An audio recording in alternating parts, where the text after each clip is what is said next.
Good morning, everyone, and happy Friday. Just a quick update that we'll be beginning in roughly 10 minutes. We're waiting on some additional folks who are meeting this morning to be ready. So for a quick update, roughly 10 minutes. Thank you.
Good morning, everyone. Happy Friday. My name is Kayla Mack. It is my pleasure to bring you all together for the fifth and final day this week of our negotiated rulemaking with the Department of Education and the esteemed AHEAD Committee. We're going to begin with our roll call. For our students constituency, our primary. Eric Atchison. Thank you, Eric, and our alternate. Magnus Noble. Thank you. And for our veterans constituency, our primary. Matthew Fian. Thank you. And our alternate. Julie Howell. Thank you, Julie. And for employers, our primary. David Gafafian. Thank you. And our alternate. Dennis Cariello. Thank you. And for legal aid, our primary. Tamar Hoffman. Thank you. And our alternate. Zoe Kimmerling. Thank you, Zoe. For public institutions, our primary. Kristen Holquist. Thank you, Kristen. And our alternate. Tanja Williams. Thank you. And for private nonprofit, our primary. Aaron Lacey. Thank you, Aaron. And our alternate.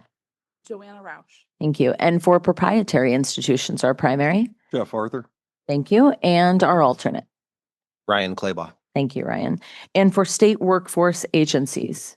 Rachel Stevens Parker. Thank you. We have our primary present and our alternate will not be in attendance today. For state grant agencies, our primary. Richie Morrow. Thank you, Richie. And our alternate. Elizabeth McLeod. Thank you. And for state higher ed, our primary. Randy Stamper. And our alternate. Heather DeLang. Thank you. And for accrediting agencies, our primary. Michael McComas. And our alternate. Joining later. Gary will not be joining us today. Thank you for that update. And for our taxpayers, our primary Preston Cooper. and our alternate. Ethan Pollock. Thank you very much, committee. And on behalf of the department, we have our federal negotiator. Dave Musser. Thank you, Dave. And from the Office of General Counsel. Jake Lallo. Thank you, Jake. And last but not least, our Deputy Assistant Secretary. Jeff Andrade, hopefully optimistic. I love optimism. And with that, Dave, I will turn it over to you. All right. Welcome back, everyone. Thanks for some additional work last night. I heard that there was work amongst the negotiators to try to get us closer to consensus. So we appreciate that. The department also has done some work overnight. We have some new language and some changes that we'd like to show you guys based on requests over the course of the week. That we'd like to go through, and then we'll open it up for some discussion on those changes. And then after that, this is just to give people a sense of the run of show for today. We'd like to talk about the remaining issues, any other language that negotiators would like to propose, and work through that. But for now, let's start with the changes that the department has already proposed to make. Okay. So here, this is the first change. And can we scroll up just a little bit here to give the context for where we are? Okay, so we're in 668.43, institutional and programmatic information. As you guys recall, this is the information that the secretary is required to provide on its program information website. So let's scroll down here. Per a request from our legal aid representatives, we are adding back the information on the program web pages and requiring institutions to provide a prominent link to the department's program information website. We added back all of the language with one exception. We struck the word academic.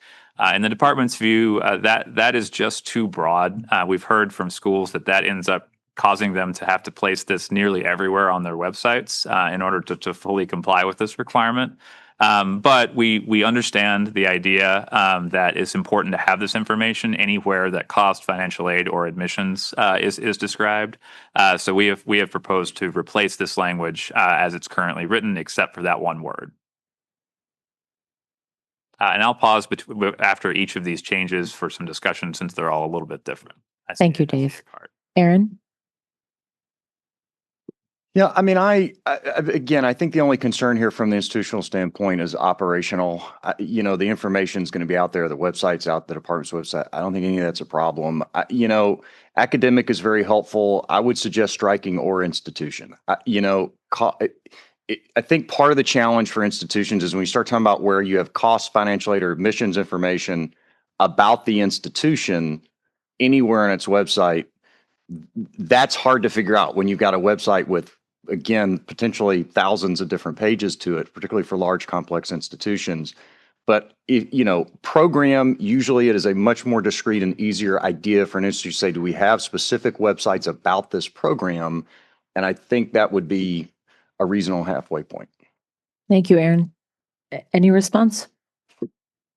I hear you, Aaron. I think in this case, I'm not sure that I can agree with striking institution. And I guess either we'd strike most of this, or we strike just what we have here. I think that the issue is a lot of institutions provide cost, financial aid, or admissions information at the institution level, and that's the primary place that a student might go look for that. I just don't think we could strike that and still make this useful enough to retain. Please. In an effort to achieve consensus, I concede. I very much appreciated. Thank you, Aaron. Let's keep that spirit going. Dave, back to you. And we can continue on through the changes here.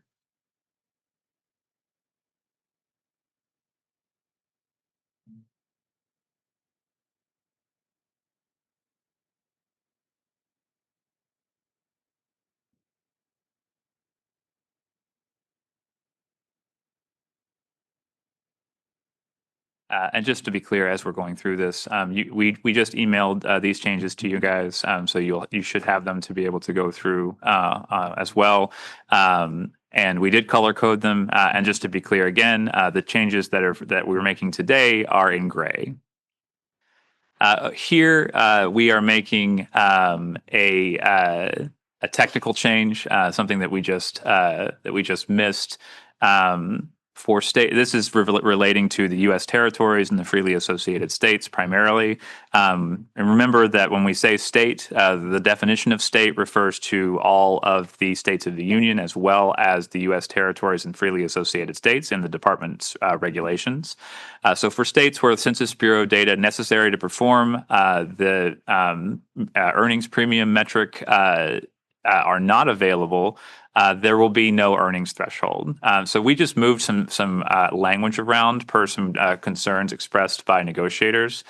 This is the first of several changes to effect what we think is the right approach here. But this is essentially saying that in the cases where we don't have census data available at the state level, there will be no earnings threshold at the state level. There will still be a national threshold that applies to institutions at these locations, and if the test for the use of the national data is met, that we would still calculate the earnings premium for those institutions. But this is saying that the state level threshold does not exist in cases where we don't have the state level Census Bureau data. Thank you, Dave. Preston? Thank you. I think this is answered. I just want to make sure I'm understanding. So this is just a technical change, but the policy that if you're a school domiciled in Puerto Rico, but you enroll more than 50% of your students out of Puerto Rico, you're still subject to the national earnings threshold. That's correct. And to be clear, Puerto Rico in particular has state level data. Okay. So that American Samoa then. Yeah, that's it. Yeah. In American Samoa, if you had more than 50% out of that were not from Samoa, we would use the national threshold. If we had 50% or more that were from Samoa, we would not calculate the earnings premium. Gotcha. Thank you. Thank you, Preston. Back to you, Dave. Okay. We can continue on through the changes. Here was just a technical fix. We missed adding the 4-digit zip code language as we added in other areas in the earnings threshold definition. Here we're just saying this is for the foreign institutions, and this I believe David pointed out that we needed to add this here too. Okay. Continue scrolling down.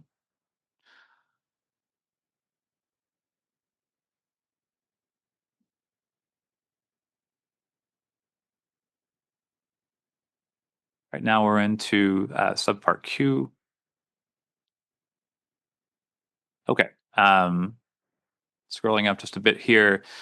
This is the second change that affects the policy that we were just describing related to territories and freely associated states where no state level census data exists. So here, for programs which do not have an earnings threshold for the state, no earnings premium measure will be calculated if 50% or more of the students enrolled in the institution during the award year the calculations are made are from the state. In this circumstance, the department will make earnings data for these programs publicly available. The intent here is to essentially revert in large part to the department's existing policy, where although in the existing policy all of the freely associated states and territories are exempt, we were still planning to make the median earnings for these programs publicly available. Here, in all cases where we don't have sufficient census data to calculate an earnings premium metric, we will still make the median earnings data available to the public. Okay, and we can scroll down from here.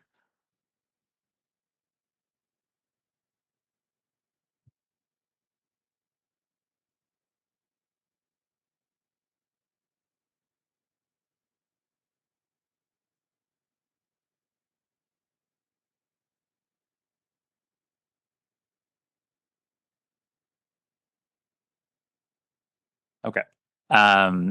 So here we're referring, this is the reporting section, just so everybody is situated. This is the section where we're describing all of the reporting requirements for institutions. And we just got a request that we make this provision where we're requiring institutions to report to us whether the program meets licensure requirements in all the states that they're aware that it meets requirements. We just made a cross-reference to say this is consistent with the requirements for public disclosure in 668.43A5 Roman F5. Okay, and we can go out. I think we can continue scrolling down.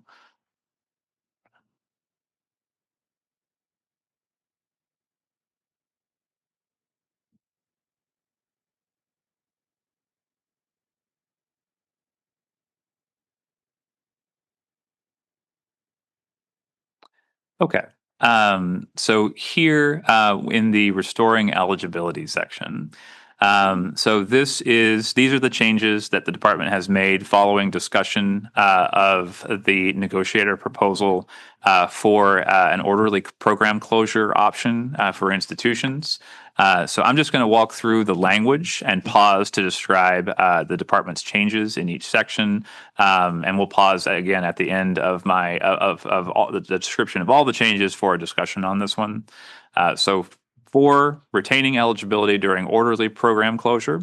So first, Romanet 1, notwithstanding the first paragraph, which describes the loss of eligibility for a low earnings outcome program, if the secretary determines that a program has failed to satisfy the requirements of 668.402, so this is, again, at the point that the program first fails the metric, and determines that it is in the best interest of students, the secretary may allow such program. So this is a clarification and a change from what we described our position as yesterday.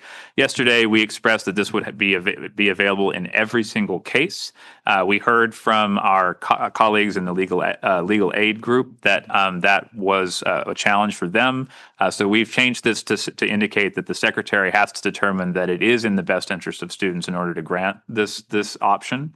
And if we do grant the option, the program shall continue participation in the direct loan program for a period not to exceed the lesser of 3 years or the full-time normal duration of the program.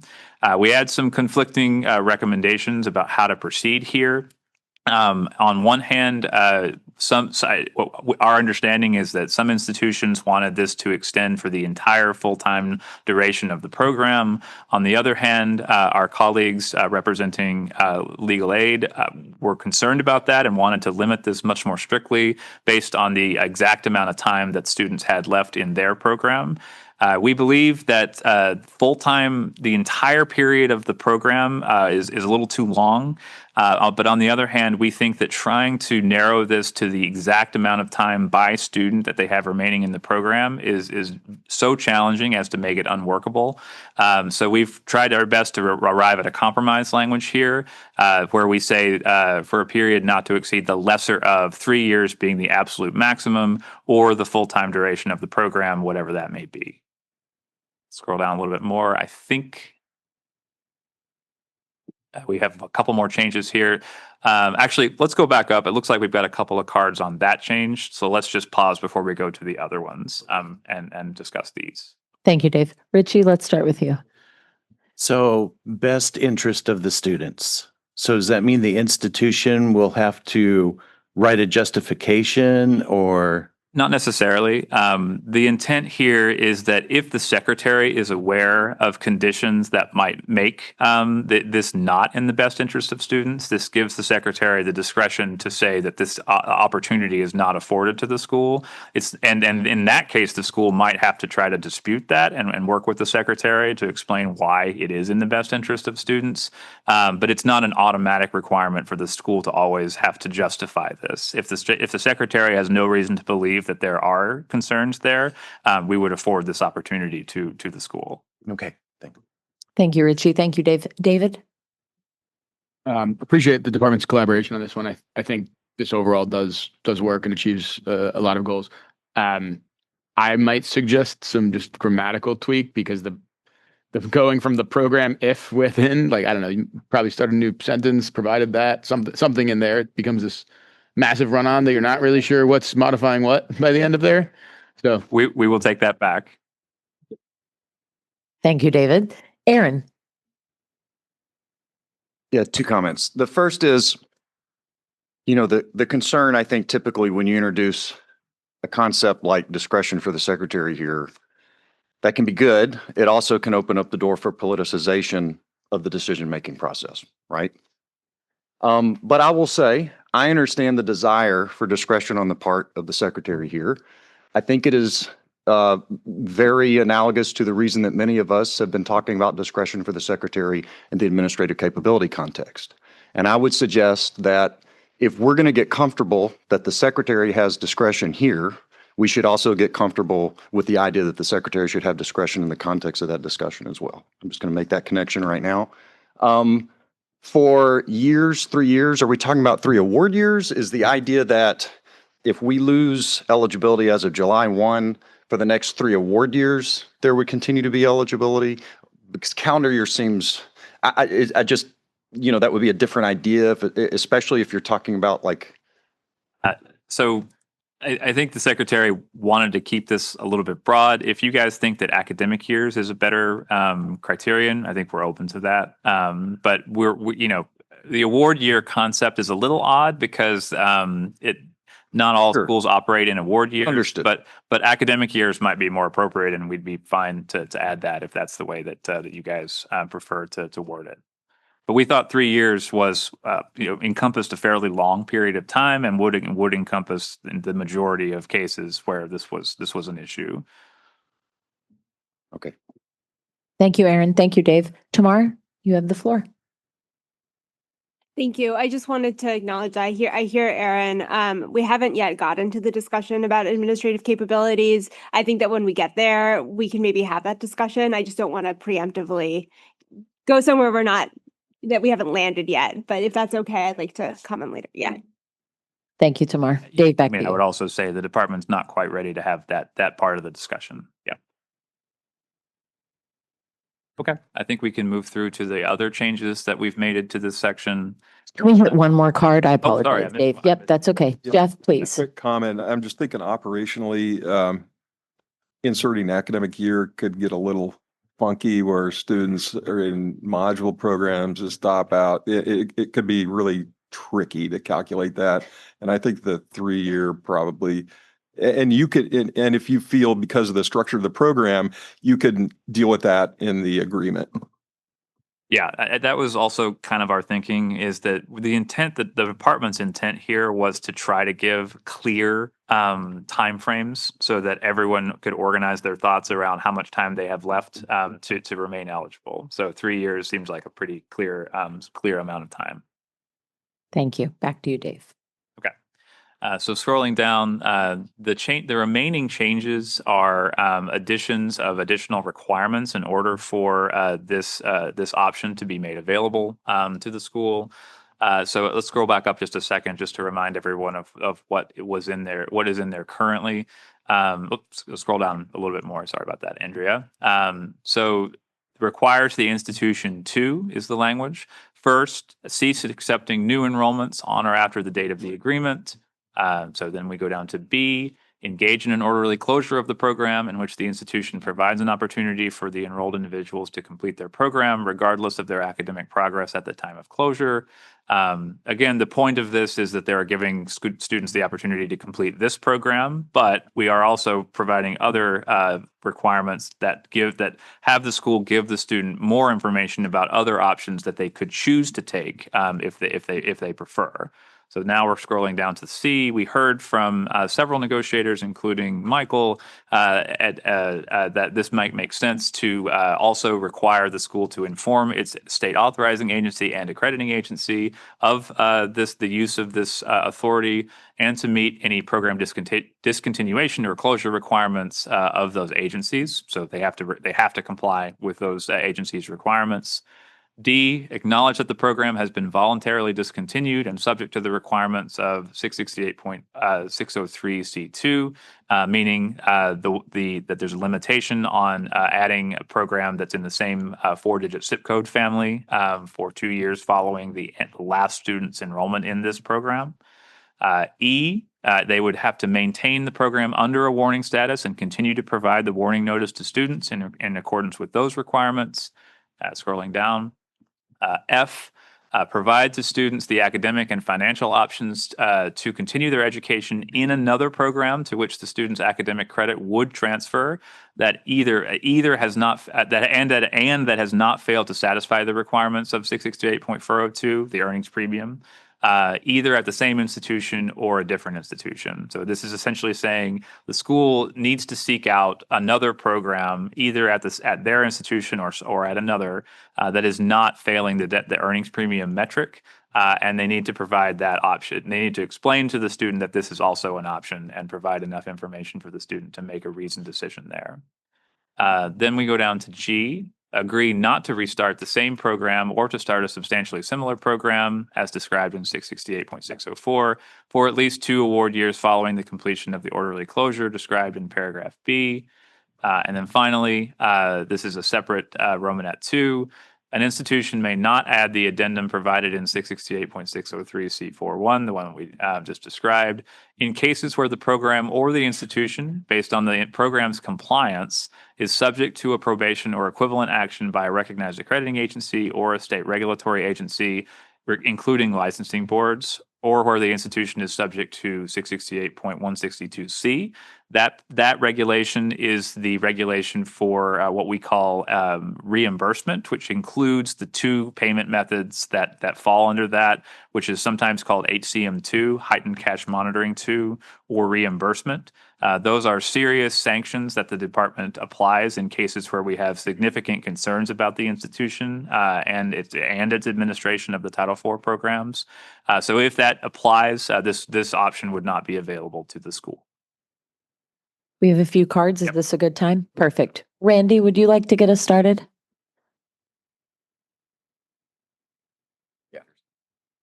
Yeah, this may be betraying my ignorance because I'm not a transfer guy, but is the implication on transfer of academic credit some amount of credit, or is the expectation that the total credit would transfer? It's an informational disclosure, but the idea there is that the credit would transfer. All accumulated credit. Yeah, we can scroll back up.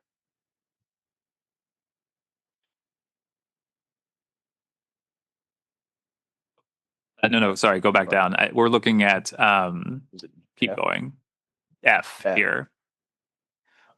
Provide to students. So this is saying that the school has to provide those options, and we recognize that there might not be an option. I think we have to acknowledge that might be the case. If there are no options, the school yeah, obviously this doesn't apply, but this is saying the school needs to conduct its due diligence to determine whether those options exist. And if not, then this wouldn't apply. If so, it does apply, obviously. Thank you, Dave. Any follow-up, Randy? Okay. Michael, did you have something? Acknowledging that it may not apply, one of the options we had suggested was when available, in one of the drafts. So, when available, provide to students, or I think originally we had said, it was, they could either stay at the institution or when available, provide information on with regard to transfer options to other institutions. Or I think it was and when available. It was both. Well, let's hear from the schools as well. But yeah, I think we're open to that, because I think that is generally the department's intent here. Thank you, Dave. Preston, you were next.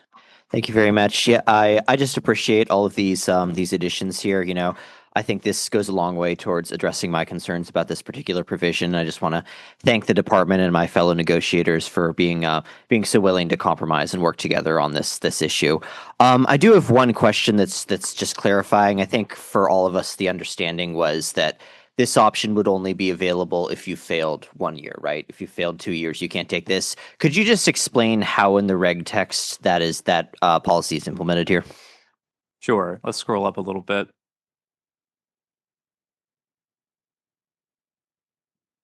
I think that's near the beginning here.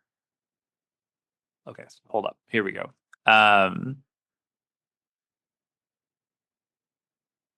So this is the section that describes the when this is available. And I can see your point, Preston, that this is describing a failure under 668.402 when the program fails the metric. I think we talked yesterday a little bit about having some additional language that describes that this was the first, that once in the three most recently completed award years, to avoid cases where this is the second time that it applies and therefore the program loses eligibility, or if it loses eligibility in any 2 out of 3 consecutive award years. I think the other thing that we could do is to say that it is not a low earnings program, which is to say that it has failed twice. Would that suffice?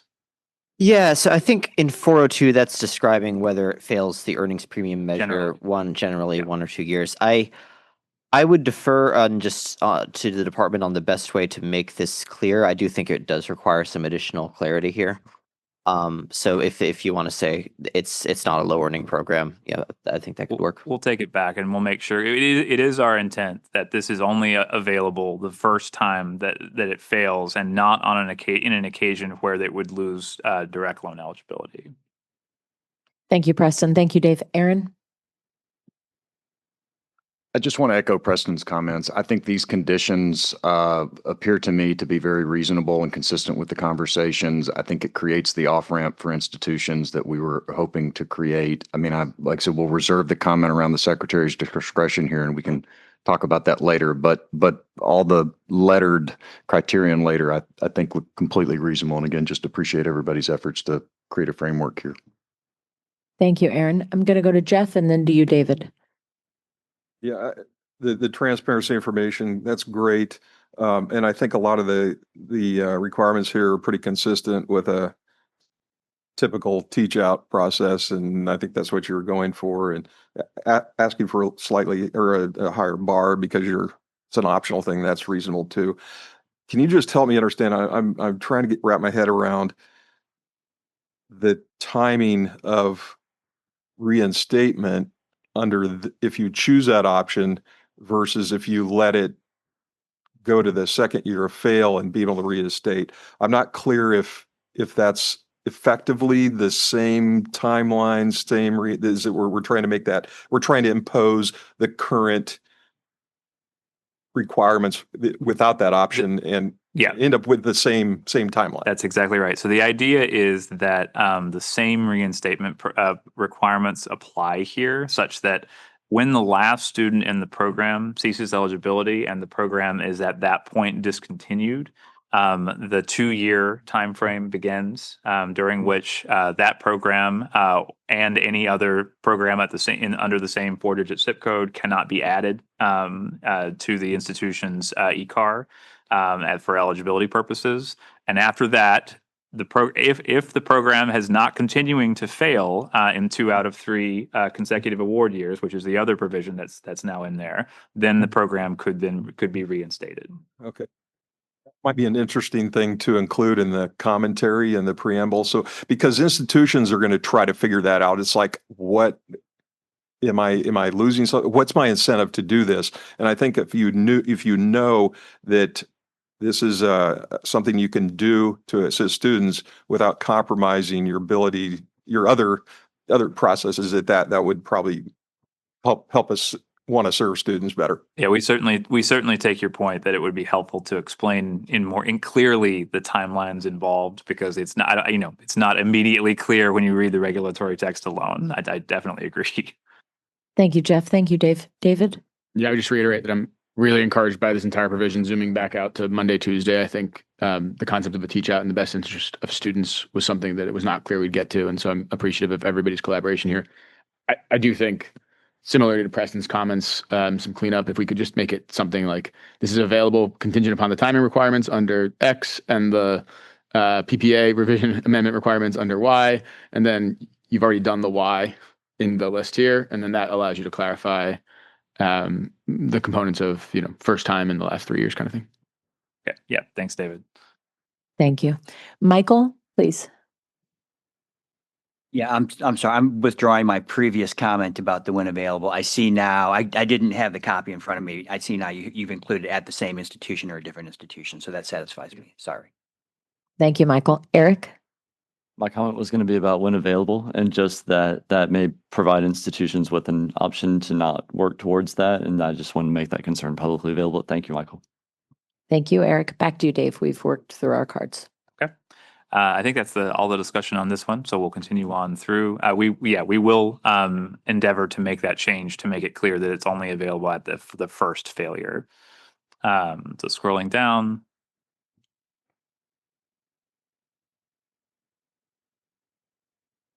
Okay. So let's pause here. This is a change to eliminate the provisions that we had previously included regarding the SOC code. This was a request, I think, of several negotiators. I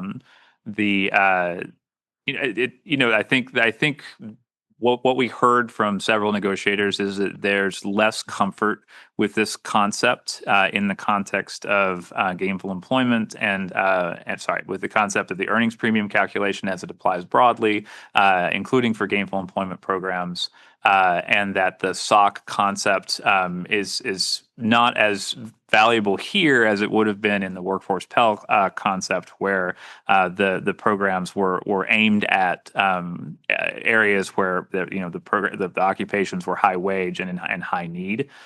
So we propose to strike the crosswalk idea here, and in other places where we added it. David? Appreciate the point here, and I've heard the other negotiators' voices on this. I would throw out that this one's not obvious to me. I do hear the point that it is different than Workforce Pell. I spent far more time than I care to share looking through the zip codes and SOC codes, trying to identify type 1, type 2 error of programs that we were unfairly excluding to a colloquial definition of different fields versus unfairly including. I could cut the data, but it's very hard to look through 286 lines and figure out how would we all define this. For whatever little it's worth, Gemini and ChatGPT agree that this would be the words we had here would create less error. But Preston brought up the right points around music. That's a program where you could see gamesmanship. Randy brought up the right points around many healthcare programs. I would propose, and this is not a hill I'm going to die on. I just want to be very clear about this. It's not going to change the way I articulate my wrist at the end of this. But Preston, tomorrow, I believe it was the two of you had problems. could we go with something that is similar, but just instead of making it an and statement, is an or statement? And the reason, sorry, that's not said correctly, actually. The proposal I'm trying to make, I'm not going to try to do the wording live, would be that previously you had to match up to identical SOC codes. Ignore my and or, that is definitely incorrect. You previously had to match up to identical SOC codes. I could propose somewhere that is in the middle where you say it doesn't need to be identical if there's any overlapping SOC codes. And that would be narrower than where we were on Workforce Pell, but broader than where we are here. Happy to take it offline as well. And as I said, it's not a deal breaker, but maybe something we can chat through. I think that's an in-between ground that, again, tries to just say, Michael said it to us a number of times this week. We're operating on a bell curve. We're making policy. We're going to have errors on both sides as we try to draw a bright line. And I think that may be closer, but. Thank you, David. Didn't mean to have my light on. I wanted the other negotiators to have a chance to respond. A couple of cards have went up. Does anyone want to speak directly to that? Preston, please, and then I'll get to you, Randy. Yeah, David, thank you very much for your willingness to work on this proposal. And I'd be happy, maybe we could chat at the break about how exactly this would work. I think what you laid out, I want to make sure I understand it, but it seems like there could be an opening there. Thank you, Preston. Randy, and then I'll be over to you, Aaron. Yeah, I'd like to join that conversation as well, because I think logical people can probably agree that audiology is not substantially similar to nuclear medicine, and I think we need to figure out a way to have language that would acknowledge that while also providing the kind of protections that music is a good example of, because there's got to be a middle ground there somewhere. Thank you, Randy. Aaron? Yeah, the concern, one of the things we talk about when you negotiators, right, don't just take positions like what's the underlying concern. And the concern, I think, has been well stated that the 4-digit zip code in some circumstances is too broad. In some circumstances, it's not too broad, but in some cases it is. And I'm very supportive of Dave's thought. We had talked a little bit about this earlier, this idea that, instead of it being disqualifying if all the SOC codes are identical, it would, in essence, the idea would be if there are any overlapping SOC codes. So in other words, if you had no overlapping SOC codes whatsoever, notwithstanding the 4-digit SIP, it would still be allowed to be introduced. So there would be no occupational overlap. I would be supportive of that. If you guys end up talking about it, I think that's a very good idea. It's a way to maybe draw a tighter box that would get people comfortable, but also prevent some expansion, notwithstanding the 4-digit SIP. So I think that's a really good concept. Thank you, Aaron. David? Full disclosure, it was Aaron's idea, so he should like it.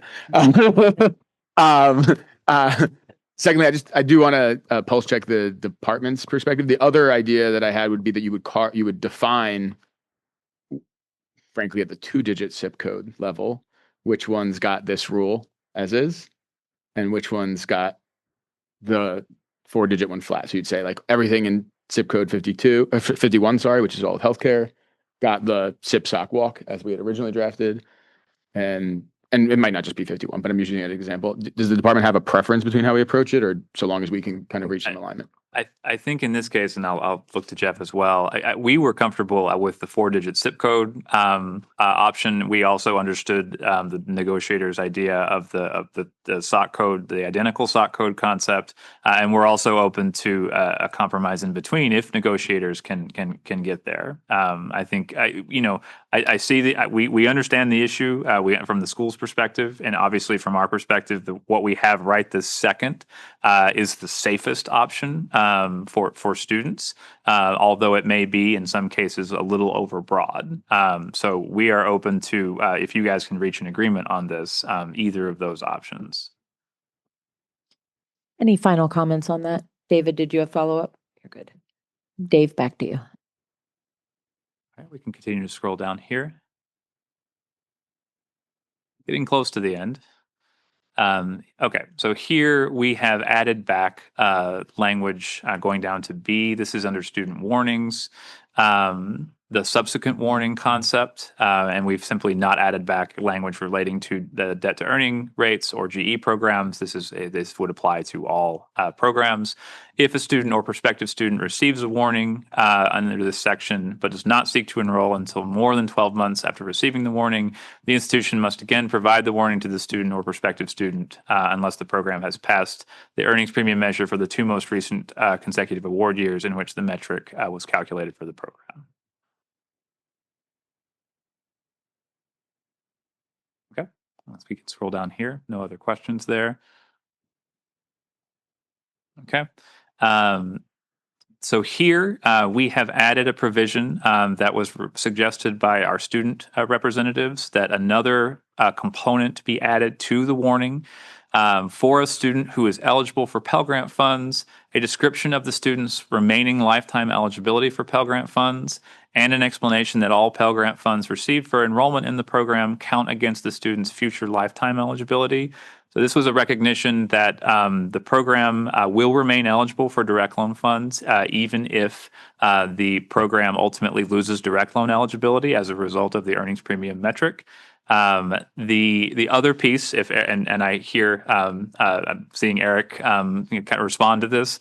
The other request was for this to be provided every single time at the point that every Pell Grant disbursement is made.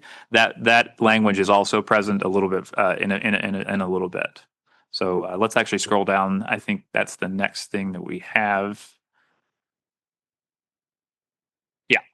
So we've added, we broke this up into paragraphs, and the third paragraph here expresses that the warning regarding the student's remaining Pell Grant eligibility under 605C4 must be provided to an enrolled student at the time that the institution makes a disbursement of Pell Grant funds to that student. Got a couple of cards. Eric, I'll come to you first. Thank you, Dave. I think it was, you saw my reaction just because I think you misspoke. You said the student would still be eligible for direct loan funds. And then I think you mean Pell Grant. Pell Grant funds, Yes, that's correct. Thank you. Sorry about that. Thank you, Eric. Thank you, Dave. Back to you, Jeff. Yeah, I'm thinking about how this might impact the administrative burden on institutions. Can you remind me, does each ICER include that specific information such that you could access it as a field of information, or do you know or do we have to log into NSLDS and pull it? And I'm just hoping there's some way that we would have that in information in our database that we could access a field and be able to operationalize this. So I know this data is available in the Common Origination and Disbursement System. I'm going to do a phone a friend to my FSA colleagues about whether this appears in the ICER. I believe that it does, but I want to get a confirmation on that. I can't see around the column, right? They may be waving at me. We wanted to confirm that information about the student's lifetime eligibility for Pell Grant funds appears in the ICER that the institution receives. Okay, we'll loop back with you. Yeah, Jeff. and my point there is that this, and to think that, okay, if we get the percentage at a point in time, it seems reasonable that we could self-calculate at a time of a disbursement. Well, we made a prior disbursement, we can make that calculation and be relatively, hopefully accurate, but not be like auditable finding, because we got to make this thing happen. Yeah. And it has a potential to be very complicated unless that information is readily available to us in our student information systems. Yeah, that's a good point, Jeff, and we appreciate that.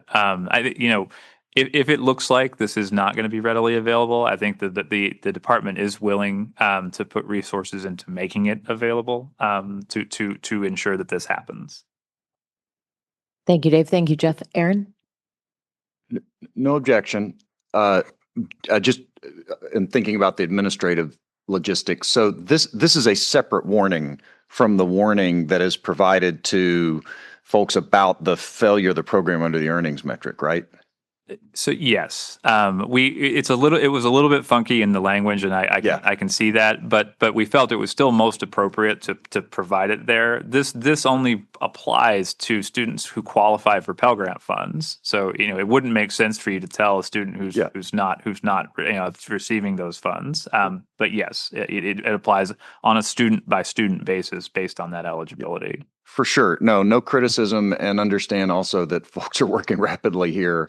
My concern is just that the following two sections that talk about delivery to prospective students, I could see institutions being confused as to whether or not those delivery obligations and the timing associated with them apply to what is here a separate warning. So I don't think we have to do it in real time here, but my only suggestion is I think because this is a separate warning with a separate timing and delivery obligation. And I just think it would be helpful, wherever the department lands. Conceptually, I have no objection to this. Just because I could see schools saying, well, wait a minute, does delivery to prospective students? No, that applies to I just think there could be a little confusion. So I just think it should be, however you guys decide to ultimately structure this, it would be good if it were very clear that this is an independent warning and that it has an independent delivery obligations, because we got a lot of mechanics around the required timing and delivery of the other warning, does that make sense? So that's the concern, is just trying to make clear to institutions that these are two separate concepts. I mean, we would commit to including some preamble language on that. I think, if you have, I would say if you are willing to just send us, the series of things that you think would be most valuable to schools that in that guidance, I think that would be helpful to us, so that we can explain the difference in the timing of providing the warning generally to prospective and enrolled students, and providing this specific warning to Pell Grant to Pell eligible students. And it might just be as simple as in the regulatory text. I mean, right now it's just all called the warning. I mean, I know it says regarding students, but it could just be as easy as saying, an institution must provide the warning specified at XXX as required. Well, so we're referring here to C4, which is the new paragraph relating only to this provision. So that reference is not to the rest of the warning. That's the reference to the Pell Grant component of the warning. No, I'm sorry. I mean, like in the subsequent paragraph, delivery to prospective students. So it says an institution must provide the warning. And so there it might be worth just specifying the warning we're talking about with the regulatory site, so that it is clear to people you're not talking about the warning in C3 or whatever 3 is above. You're talking about the warning regarding the failure of the earnings test. I'm sorry, we don't have to get it. My only comment here is I just want to make sure it's, because I get these calls. So I'm just trying to make sure that, it's clear to students or to schools what has to be delivered when. That's the only comment. We can talk a little offline about, if we can find a way to help with that. Back to you, Dave. Well, that's the last set of changes. Want to open it up to see if anyone else has comments or questions or anything else they'd like to discuss on these points. Perfect. Thank you for that setup. Tamar, let's get started with you. Thanks so much. I really appreciate the department considering all these changes and, walking us through what you've implemented. Not to sound like a broken record, but I just wanted to ask about our data requests one more time, since we're on the last day. We had asked for earnings data on the 6-digit SIP. Do we have any updates on where that stands? I'm going to look to my colleagues about that issue. Do we have our? We'll get it. That so go ahead, Jeff. We'll give you an update in about 5 minutes. Okay. Thank you. Much appreciated. And actually, to that end, is there anything else you'd like to discuss? We were going to call for a short break and then come back. I'm all for a short break. We do have questions about some of the ideas that we had floated with several negotiators in the department about Pell Grants, but I would love to do that after the break. Before we go to break, Jeff, I want to get to your card. Well, mine, I was just going to ask about the reference that you've made to considering ways you might approach regional variations, and just, is that something you're still working on, or Yeah. I think we'd like to come back to some of those things after the short break. Let's take a 10-minute break, everyone. We'll be back soon. Thank you.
Welcome back from break, everyone.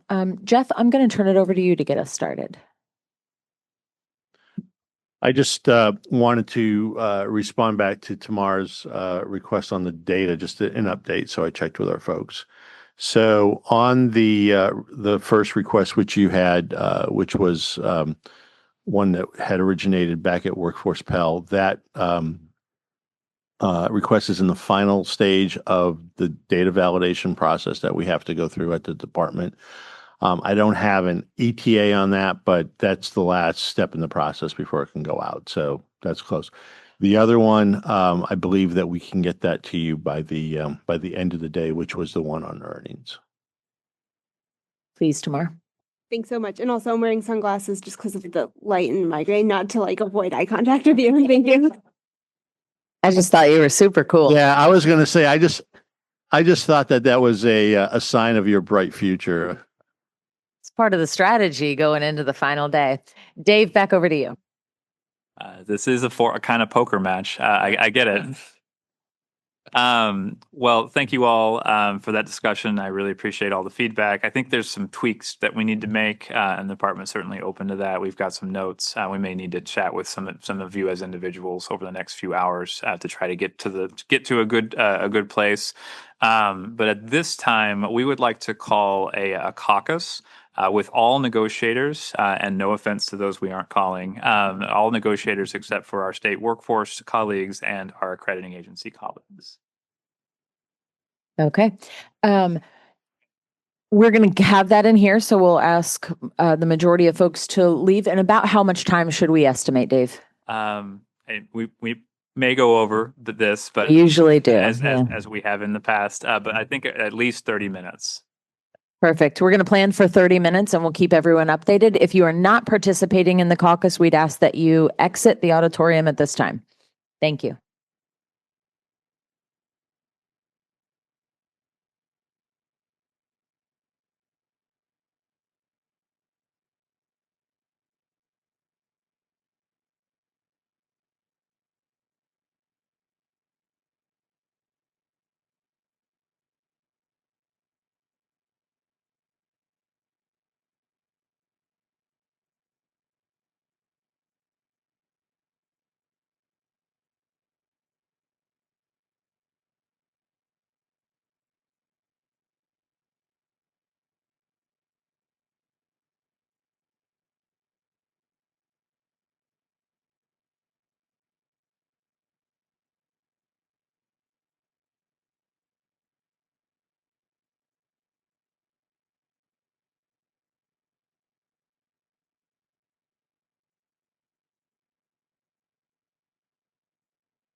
Welcome back, everyone. Thank you for your patience during that caucus. Dave, I'd like to turn it over to you so that we can do a quick report out before we move on with our agenda.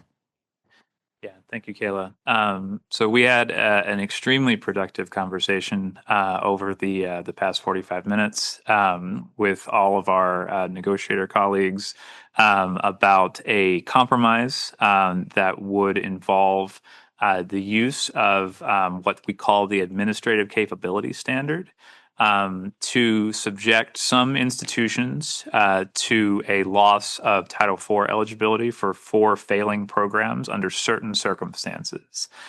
We heard broad support for the proposal, at least in general. The department has prepared some text and is going to just share that now at the table for greater discussion. But we heard good support around the table for the compromise position, and we are hopeful that can carry us forward to a final vote this afternoon. Thank you, Dave. Shall we walk through that now? Yes, so we are prepared now to share the specific regulatory text that emerged from this compromise. So we are actually looking at a new section that we have not looked at before. This section, 34 CFR 668.16, are the standards of administrative capability.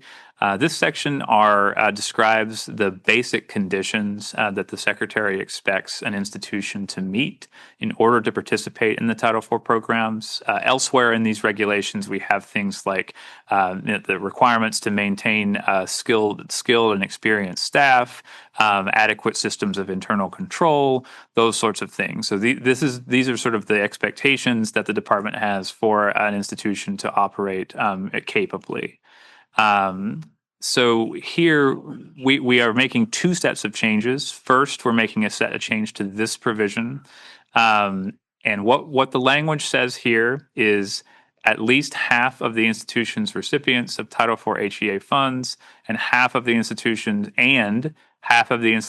total Title IV HEA funds are not from low earning outcome programs. So I want to pause here to explain what this really means. This means that in order to be considered administratively capable, the institution has to demonstrate that both of these conditions are true, that half of their Title IV funds and half of their Title IV recipients are not enrolled in low earning outcome programs. And so if either of those conditions are not met, so that's an or, if either of those conditions are not met, the school would not be considered administratively capable. We talked about this in the caucus. We can understand. I personally was also a little confused, so I understand the confusion here too. But it has to be "and" here because this is establishing what it means to be administratively capable, and you have to meet both of these conditions in order to meet that requirement. Okay, so this is the first stage of the series of things that we agreed to in the compromise. If these conditions are not met, the institution is not considered administratively capable, and there are some significant consequences to that. And now I want to talk through the consequences before we take comments, because all of these things are sort of linked together. So now let's scroll up. In fact, not down, but up. Because this actually takes us to a different part of the regulations. These regulations are for the institution's program participation agreement. This is the agreement that the institution signs in order to participate in the Title IV programs. And this section also details what happens when an institution is placed on what we call provisional certification status. That status applies in cases where the department has serious concerns about some aspect of the institution's administration of the Title IV programs or its financial responsibility. And there are a number of consequences that emerge from provisional certification. Generally, it means that the department would require approval of all the institution's programs before it offers Title IV funds. We actually talked a little bit about this in the Workforce Pell context long ago. And it also carries a number of other consequences. It generally means that there's a shorter time frame between the establishment of the provisional program participation agreement and its expiration. So the department checks up on the school more frequently, et cetera.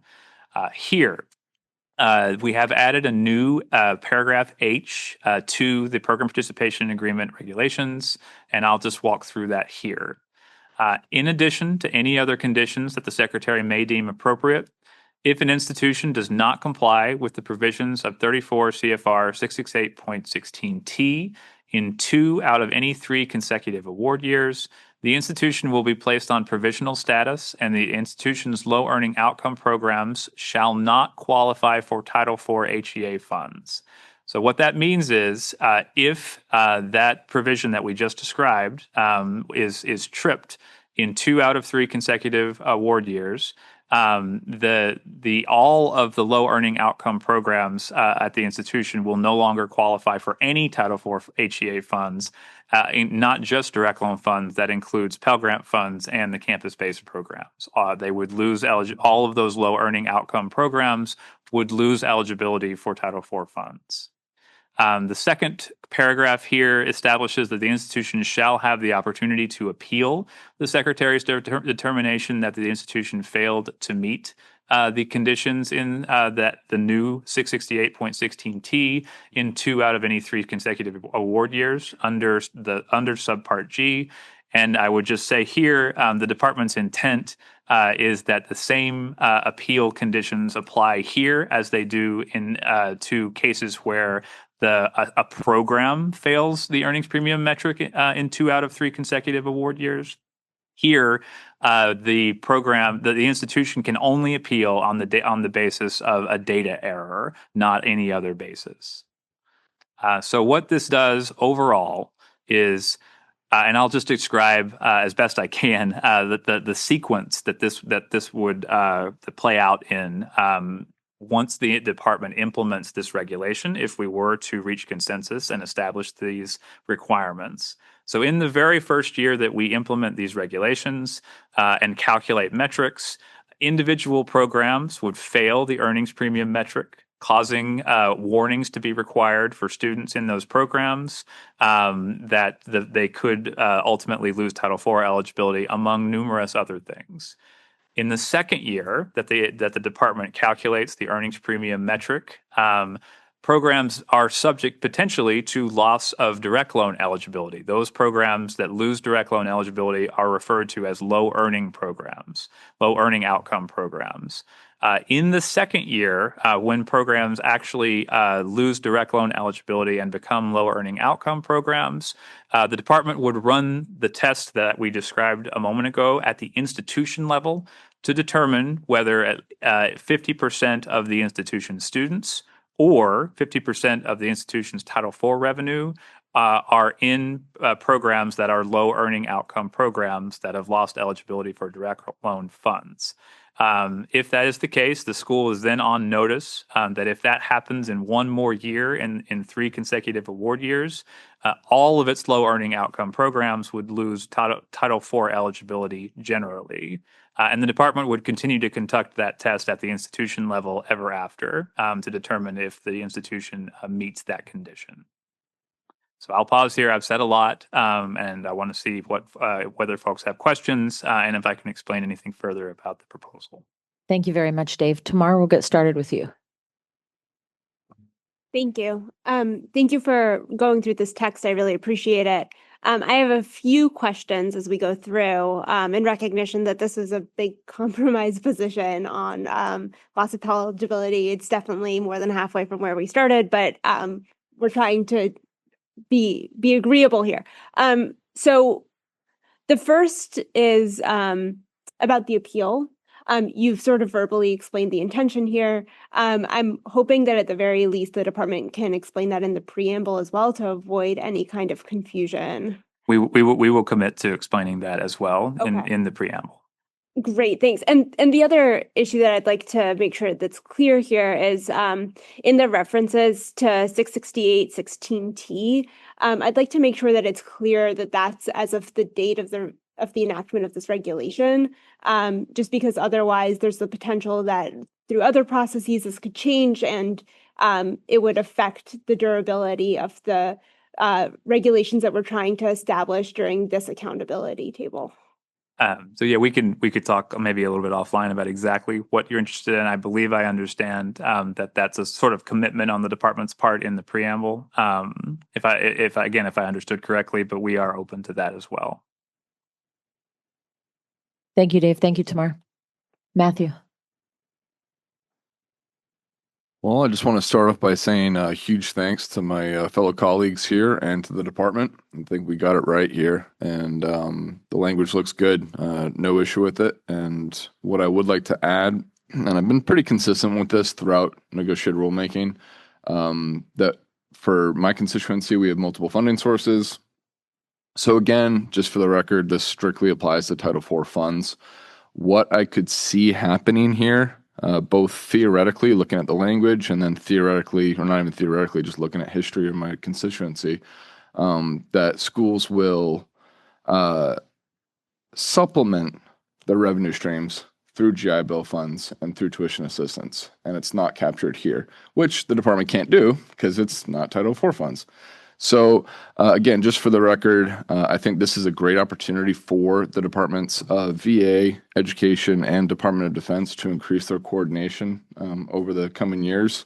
If the department would allow it, I'd love to submit some data that we do have from the VA addressing many of the concerns have been raising through NEGREG. However, it's not a proposal. It's not going to hold up consensus on my end or anything like that. I just would like the American public to take a look at some of the governmental reports already written by the VA that overlaps with much of the ed data that we have here.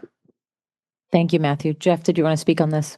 Yeah, we would welcome anything. Obviously, I think we're on the same page that we want to make sure that the benefits that veterans earn for their time in service are well spent, and that we would be more than welcome to look at anything that you provide us. So we appreciate that offer.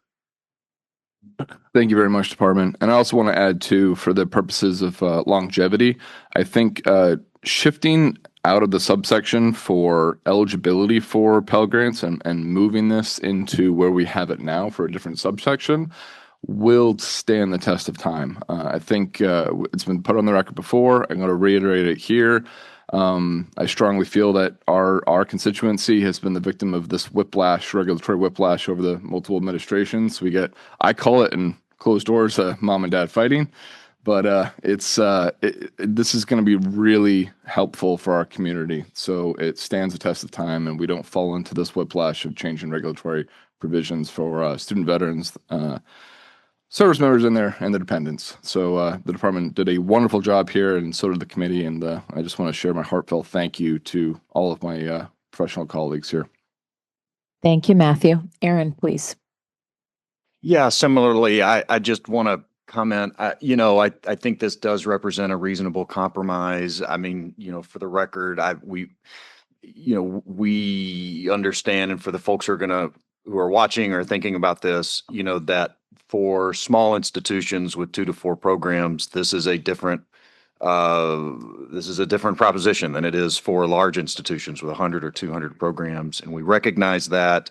But at the end of the day, to Veterans' point here, we've got a framework here that we think is pretty strong, and we see the value in the compromise, and we also acknowledge that in most cases, maybe aside from those very small program samples, this represents a magnitude of order type test, and we think that makes a lot of sense. So appreciate all the folks who, engaged in creative thinking to think about how to sort of allocate this risk and navigate a compromise, and to the department and everyone else for taking the time to come up with this text.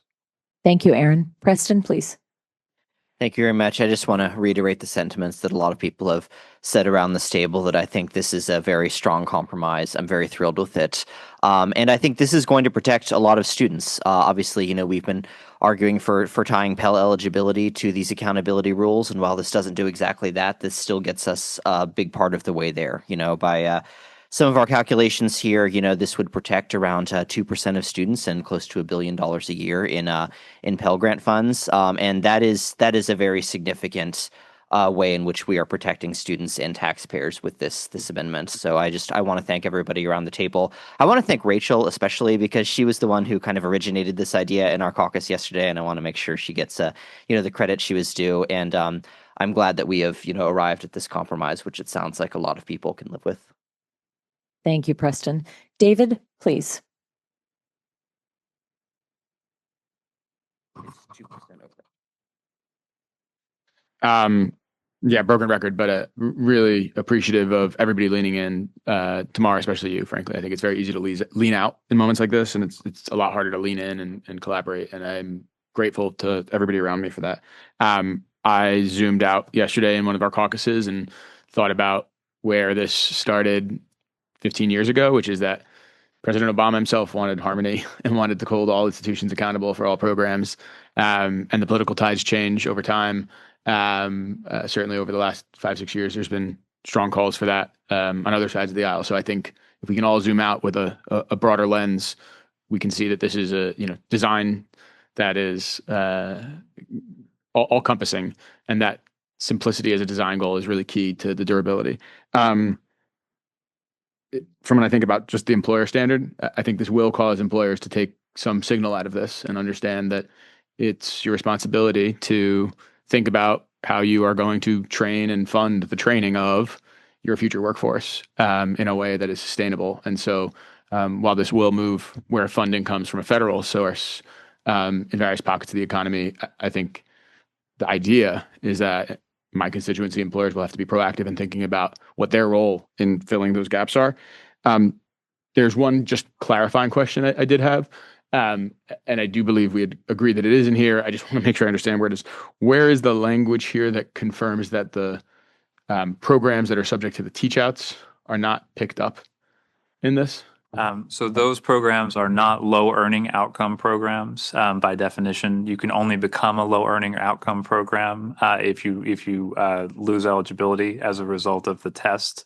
So those programs are essentially, if the school makes the decision within that 120-day period to pull itself out of eligibility and start to teach out the program, that program does not get included in this calculation. Perfect. Very, very helpful. And thank you for the explanation of two ands not equaling, or reminded me of studying for the LSAT. Thank you, David. Kristen, over to you. Thank you. On behalf of the public sector, I want to just commend this effort. HCM strategists that I run in my day job, we were behind the scenes in Texas with their funding formula. It's been implemented for a couple years. Their mantra is we only pay for high-value credentials. And that's both in appropriations and aid. I've seen this Congress's administration, this table, nail it with something as similarly transparent and clear in this harmonized framework. I see multiple efforts where the department has been responsive to our desire as a sector to improve our capacity to oversee, improve, phase out, and plan for programs that have labor market value. That is going to be a process. But you've given us not only a first-year off-ramp, but this new amendment allows us to see the consequences if this is the predominant number of our programs, which I don't think will be a case in our sector, but nonetheless, I do think this continues to show this is the intent of Congress to only pay for high-value credentials.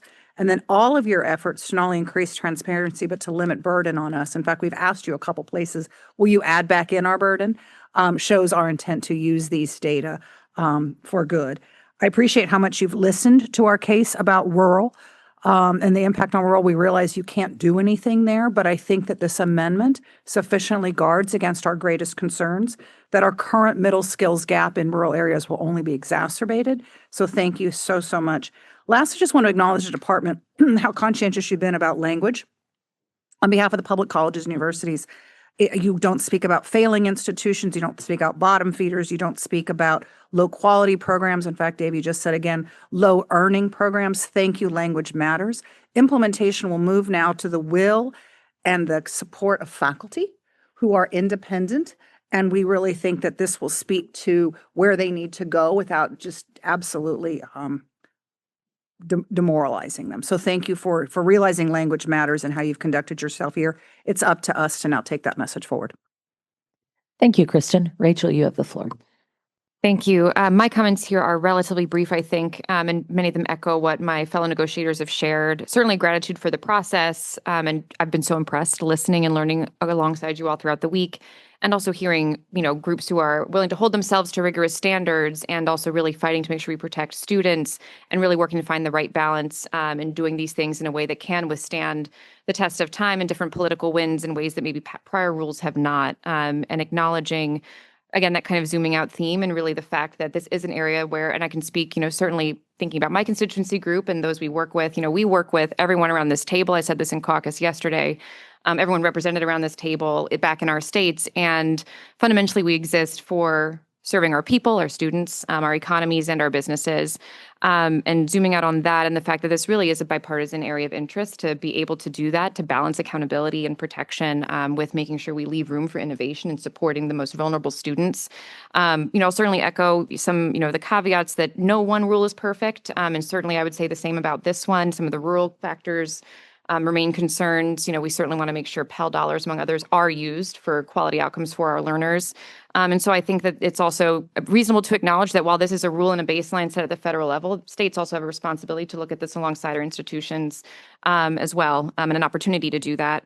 And so I wanted to kind of just say that out loud and also just share, again, that gratitude and that reflection, and that if we're kind of moving to a place where everyone around this table, from our proprietaries and our other institutions all the way to our employers and our students and our legal aid colleagues are reaching consensus because of how my constituency group moves in this space, I think in that case we'd be able to support this, and really happy to see us at this point. So thank you all. Thank you, Rachel. Randy, I'll come over to you. Yeah, I will not belabor the love around the room, but this has been quite an experience. We've all spent 2 weeks together over the last couple of months that were very intense weeks, very late nights, and I think this is a fantastic compromise as well. I believe that the responsiveness and the creativity of the department has been just invaluable in getting us to a point where I think many of us probably didn't think where we're headed a couple of days ago. But I will say also, moving forward, I think this gives us a tool that we are going to, all of us and our compatriots back home and colleagues across the country are going to be responsible for explaining this not just to our institutions, but to our workforce partners, to our businesses, that these are the standards we're going to be held accountable to, and the impacts of those standards are going to influence the decisions that they make. And that's going to be a pretty large educational effort, but at least we have the tool to hang our hat on to make points that low earning programs are a result of low pay. And I think that will help us. So in the spirit of positivity and wishful thinking, I booked a train for 1:40 today. So I when I got here this morning and I told Kayla that, I saw her face and I changed it to 2:30, but I'm not changing it again. Don't put that on me. Thank you, Randy. Richie, please. At this moment, we'd like to switch positions with my alternate who'd like to make a comment. So maybe while we're doing that, if you want to go to Michael. I'll formally recognize her momentarily. I'll move on to Michael, please. Yeah, I'll just echo some of the sentiments around the work here as a testament to what can happen when a committed group of smart and dedicated folks come together and agree to try to find some common sense, workable, practical, and real world solutions to difficult problems. And while it may not be perfect, and there's work to do, it's a great starting point to begin to move that forward, that work forward. So I just want to commend everybody coming to the table with that spirit. All negotiators, certainly including the department as well, and the willingness to move different positions. As a member of the Triad, regulatory partner with the department, we can appreciate the movement in this regard. Bringing a value metric will help accreditors to identify in an area that heretofore has been elusive for the accreditation community, not having access to the kinds of data that governmental agencies can produce. And so this will be just another tool and resource in our box to be able to work in concert with our triad partners, the states, and other regulatory agencies. So we appreciate the work here and can certainly support the proposal as it is. So thank you. Thank you very much, Michael. I would like to recognize for state grant agencies our alternate, Elizabeth, please. Thank you, Kayla. I'll echo everyone's comments here that I appreciate all of the thoughtfulness from all parties in the department that have gone into this compromise, multiple compromises to get us to this point, and that what we have here meshes well with states' desire to be funding successful programs with positive student outcomes. And certainly federal aid eligibility has a large impact on institutions' state eligibility as well. Within all of this, part of the value to states is in the orderly closeout of programs that fail the measure in year one and opt into the teach out process.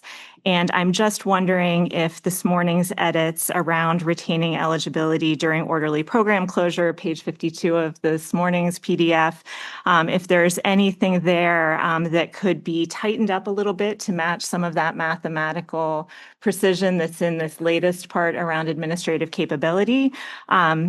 We appreciate what you have in there, but it is a little more vague to say that the secretary may allow for those programs if it's in the best interest of students. And so I gathered what your intention is with that this morning, but I don't know if there's a way to tighten up that wording or elaborate in the preamble for institutions, and if that's something you could speak to briefly.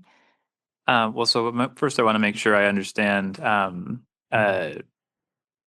Are you asking for the department to explain sort of what it would consider when it decides whether it is in the best interest of students for the department to agree to that approach? I think that would be helpful, and maybe even examples of when a school's request might be declined, simply because at the state level, we've had, situations where sudden closures occur, and we know the impact that that has on not just the students, but on the communities. And, I think that it would be helpful to have a better understanding of how that will be reviewed. It's extremely reasonable. We appreciate that. And yes, we will commit to including in the preamble a discussion of what the department will consider when making that determination. I appreciate that. And can you just confirm one more time that it's really expected to be a broad acceptance of these, or, The department's notion here is that the default is that we would allow an institution to do this. And it's when the department has concerns that we have identified through, could be a variety of means. It could be student complaints. It could be stories in the media after we've investigated. All of this assumes that the department has conducted its own investigation and it has verified any information that we've obtained about issues potentially. And only in those circumstances would the department decide that this opportunity was not availed to the institution. Okay, that is helpful. Thank you. Jake, did you want to add something to that? Yeah, I think Dave explained that very well. I think the preamble text is great because it will explain our thinking. I think it's important to understand why we want the discretionary language there. We also don't like precipitous closures. They're bad for students. They're bad for institutions. They're bad for regulators. When that happens, a lot of times we get put in the place of having to scramble to try to do something to save the schools. Using discretionary language like this, while we do expect it to be broad, still allows us to step in and take the steps that we need, but also to, refuse to step in the worst cases. We don't want to bind our hands too closely, and we also don't want to put in too many lines there, because, every institution is a little different. When you're facing closure, that's a big deal. But by the same token, we don't want to accidentally create something that would, again, if we put in hard standards, then we get into a due process issue again. You might have to build out another appeals process. So we think leaving that discretionary and then, giving the guiding language in the preamble gets us to where we need to be. It can give the assurance that schools need, but also allows us the flexibility to do what we need to do in those circumstances. Thank you, Jake. Jeff, did you want to add? And obviously this is an NPRM, so if we need to make finer points there, there's an opportunity to do that, and we would welcome the input in the public. Thank you, Jeff. Thank you. Preston, you were next, please. Thank you. Just want to pass along a request from my alternate Ethan that we circulate the reg text before we get a vote. I think he's behind a pillar there, so we might not be able to see the screen. But that's it. Thank you very much, Michael. Over to you. The reg text is not up any longer, but if we've moved on to picky nits, I thought that I read the route to say that the institution must, and then it goes on. And so which section are you? The very first one that you had. So go down and 16, I'm sorry. Yeah. Right. If the institution, and then T is at least. I see. It should, I think, maybe demonstrate that. 'Cause I think that's what you said was that they have to show demonstrate it. that at Yeah, least. okay. You're exactly right. Thank you, Michael. Thank you, Mike. Always keeping me honest with language. Thank you, Michael. Thank you, Dave. David? Similar, just textual clarification. My understanding is after 2 years, they lose direct loans. After 3 years, they lose Pell. I thought it says after 2 years, though, that they lose Title IV. So the authority that we have under the PPA is related to all Title IV eligibility. That is the only way that we can do this. We don't have the authority to say you're eligible for this program, but not this other program if you otherwise meet the conditions to participate in those programs.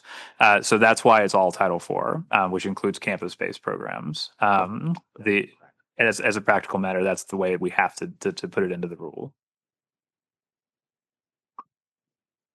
So how does the text achieve the 2 and 3 year, 2 years direct loan, 3 years Pell?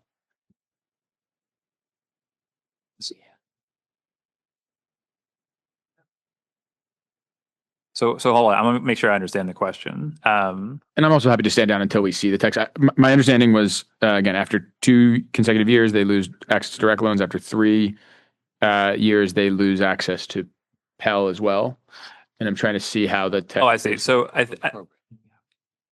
So I think the probably some of this is in the way that we worded this. That's the simplest way of explaining it, because let's just assume a case where 100% of the institution's programs are failing as of the first year. So as of the first year, 100% are failing. They're not going to be able to, get out, reduce the number of programs, unfortunately. In the second year, that's when the programs start becoming low earning outcome programs, and this test starts being performed. And in the third year, let's say a school was able to get most of its programs out of that condition, then the programs are still not eligible for direct loan funds, but they remain eligible for Pell. But if in the following year they're back in that situation, then they are now the programs lose eligibility for Pell. So that's what we mean when we say the 2 out of 3 consecutive award years. It's essentially the same concept layered on top of the other one. That's how we get Super helpful. Yeah, I don't. It is none of my questions are to at all dilute that I am very supportive of the substantive compromise. I just want to make sure the text reflects it. The mechanical way that's achieved is the use of the phrase low earnings outcome program. So that means that this isn't happening until after that other test has been applied. Right. So then they fall into that. So that's how we're getting there. And that's also why school programs that meet the tests to teach out the program don't fall into this category. Wonderful. Thank you very much. Thank you all. Jeff, back to you. And I appreciate your comment, Jacob, that the department doesn't like school closures, precipitous closures. Nobody does. And in the spirit of what we came up with, the teach out pathway, and the fact that, the realities are there are going to be a lot of schools closing, and not just for various reasons. We're going to see some technology changes that are going to challenge some institutions and learning processes. And this might be a really good time to put on your list of to-dos to see what can we do with the regulations to accommodate or incentivize graceful school closures, to whether to make it incentives to say, hey, we got a problem, we recognize it now, and to be able to openly communicate with the department on how can we work together to make this happen without, just lock the doors and walk away, or, any number of scenarios. And I think there really is an opportunity to improve that, to be more student friendly, to have assistance, resources that institutions can work together to find pathways for institutions to go elsewhere, to maybe complete some programs where they're close to completing, and like extend an eligibility when you've lost your eligibility. And you just need, if you could buy 9 more months to fund students with federal aid to complete them at your institution, somewhere else, just anywhere. I actually want to say thank you for that comment, Jeff. I think it's actually extremely important in this context. The department has spent a lot of time over many years thinking about how to improve that process, and I think there is work to be done there. And I think you're exactly right that this rule could cause that work to become of even greater importance, and to accelerate the efforts that we need to make in order to get that process where it needs to get. Yeah, about 27 years ago, I was on a Department of Education advisory group on how we could deal with school closures. Jeff, did you want to add? Yeah, I also appreciate, Jeff, that you brought up that comment, because it is an important issue. We haven't hit the 1 year mark with this administration yet. This will be our 4th NPRM. So we still have some time at the pace that we're going to address a lot of the other issues. But, we're trying to get the statutory stuff out of the way first and keep moving. But that is definitely an important topic. I want to thank everyone for this discussion. We've worked our way through all of the comments and questions. We're about 10 minutes out from lunch. Dave, I'll turn it back over to you. Yeah. So here's the plan for the remainder of the day. So we have a few additional changes to make that we've talked about this morning, that we need some cleanup items. And we all needed to have lunch. So I think that's the first step. The department will go back, make those changes as soon as we have made those changes. This will be a little bit of a divergence from normal practice, but we're going to complete our changes, send those to you via email, and then we will come back and discuss them. And during that discussion, if there are very, very minor changes to make at that point, we would be willing, I think, to make them, to talk through them, since I know that's the last opportunity to do that. And I just want to talk through what we plan to update at this point, so you guys know what we're talking about. One of the updates is what we talked about earlier, related to when the teach out option is available, and it's only the first time that they fail and not when they would become a low earnings outcome program. We will include that. We have a proposal that Michael submitted, just to add an appropriate, as a reference, but we will make that change as well. The only other thing I wanted to ask about, we talked briefly about the zip code SOC issue. I don't know where the negotiators are at the table here. So we weren't sure whether that was something, as I mentioned, the department is open to the different suggestions that were made. So I wanted to ask which direction that this table would like us to go in that case. David? So in the last 5-10 minutes, we just submitted something from, just because it was easy for me to grab them, taxpayers and state community colleges employers, that moves to any overlapping. Still pending. I have a half drafted email for Tamar and team showing examples of the way this would work and what falls in and out. So I'm not saying it has full collective consensus by any means, but one was just submitted. Thank you, David. Tamar? Yeah, thanks. Yeah, I wanted to say that I still need an opportunity to take a look at it, if that's okay. But we're trying to work together as quickly as possible. Yeah, I would just say, as soon as if you guys can reach an agreement, just send that to us as soon as possible. I'll make one exception to put it in a Word document. Just make sure you get it to us as quick as well, that's great. Quick as you can. And so what we'll do then, as soon as we get that, and as soon as we've made the other changes, we will finalize the document, send it to all of you as negotiators. From whatever point that is, we will give you 1 full hour to go over it. That might be into 1:30 after lunch, after our normal lunch period. And then we will return and resume to do a final discussion, and then we plan to hold a consensus vote. Work for everybody? To be crystal clear, would you like everyone back here at 1, or shall we say 1:30? Let's aim. I don't think we're going to have it by 1 since we're already reaching noon. So let's say the plan is right now 1:30. Perfect. Let's resume at 1:30. Enjoy your lunch, everyone. Thank you.